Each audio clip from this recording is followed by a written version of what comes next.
Vous écrivez sur les petites sœurs de l'Assomption? Voilà. Alors ça a commencé par, en fait, par une commande qui m'a été faite par Sœur Lucie pour écrire une biographie des fondateurs, Étienne Pernet et Antoinette Fage, que je ne connaissais pas du tout.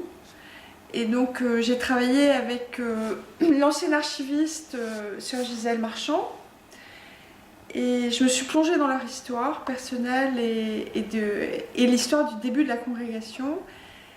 Et j'ai découvert d'abord vraiment des personnalités chrétiennes très riches,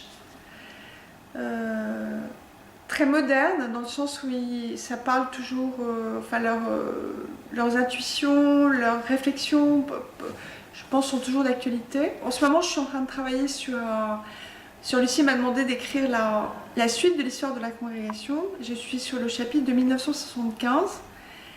Et le mot qui revient tout le temps dans les présentations, dans les rapports, c'est le mot incarnation. Et ce que je trouve extraordinaire, c'est qu'elles sont... Je trouve incroyable que des sœurs, que des religieuses aient une présence au monde et une incarnation aussi forte dans le monde d'aujourd'hui, et en même temps sur des bases théologiques et sur une spiritualité qui est extrêmement forte aussi. Elles arrivent à allier comment dire, une spiritualité très forte qui touche l'âme, qui touche l'esprit, et en même temps une vraie présence au monde, et d'incarner la foi et tout ce qu'elle porte, et la présence de Dieu, quoi. Le prochain livre est en préparation? Oui, c'est-à-dire que c'est la suite de l'histoire de la congrégation, donc du départ du Père Pernet au chapitre de 1987. Et donc, ce qui est très étonnant, c'est de voir que, au fur et à mesure des événements qui ont été chargés, parce que c'est quand même le XXe siècle est un siècle lourd en événements, elles se sont adaptées incroyablement à chaque fois, non seulement aux événements du monde, à la société qui bouge, et puis aux divers continents sur lesquels elles vont être envoyées. Et c'est là où se vérifie proprement leur incarnation, justement. C'est qu'elles sont... elles appliquent pas... elles ont une spiritualité, un charisme, des intuitions qui sont très fortes, qui sont restées les mêmes, mais en même temps qu'elles ont réussi à renouveler partout où elles étaient, et dans le monde, au fur et à mesure du monde dans lequel elles évoluaient, quoi. Et c'est cette alliance, en fait, entre les intuitions des fondateurs, la présence des fondateurs, qui est très présente, je pense, encore aujourd'hui, et leur présence au monde.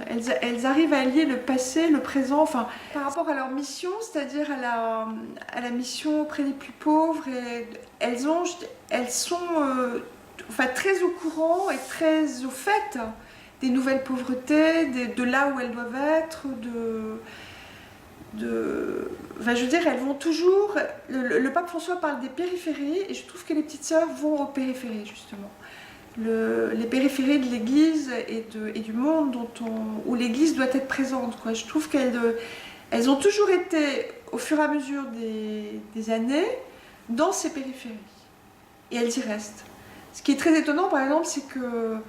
Enfin, moi, ce qui m'a interpellée, que je trouve très beau, c'est que dans les années 68-70, elles ont quitté leur maison, elles ont quitté leur couvent pour aller vivre dans des appartements HLM, au milieu des ouvriers, au milieu des cités qui sont aujourd'hui même plus des cités ouvrières, qui sont ce qu'on appelle les espèces de ghettos. Et ça, je trouve ça incroyable d'adaptation, d'être capacité d'adaptation, quoi. Elles auraient pu partir de leur couvent, aller remplir leur mission, revenir le soir dans leur couvent. C'est pas ce qu'elles ont fait. Elles se sont vraiment immergées dans ce monde-là. Et je pense qu'elles continuent à le faire aujourd'hui. C'est une très belle... je trouve que c'est une belle congrégation. Ce sont une belle vocation. Voilà.